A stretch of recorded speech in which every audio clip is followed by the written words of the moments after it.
بسم اللہ الرحمن الرحیم۔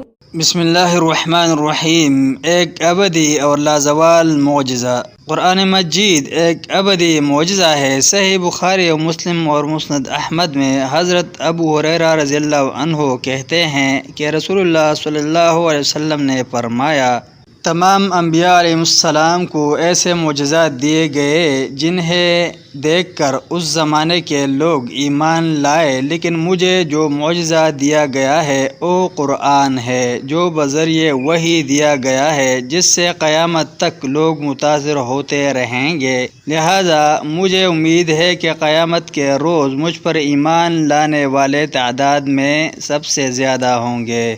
قرآن مجید کے بعض امتیازات۔ قرآن کریم کو بعض وہ امتیازات حاصل ہیں جن میں اس کی ثانی کوئی دوسری آسمانی کتاب نہیں۔ اس کی حفاظت خود اللہ تعالیٰ نے اپنے ذمے لے رکھی ہے۔ یہ تمام کتب سماویہ کا جامع ہے۔ یہ تمام آسمانی کتابوں میں سب سے افضل ہے۔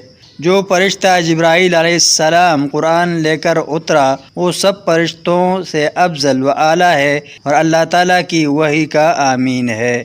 یہ تمام مخلوقات میں سے افضل ترین شخصیت حضرت محمد رسول اللہ صلی اللہ علیہ وسلم پر نازل ہوا۔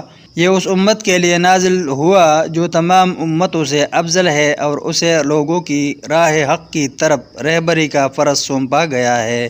یہ اس زبان میں نازل ہوا جو تمام زبانوں میں سب سے افضل، سب سے زیادہ رفیع، فصیح و بلیغ اور وسیع ہے، اور وہ عربی زبان ہے۔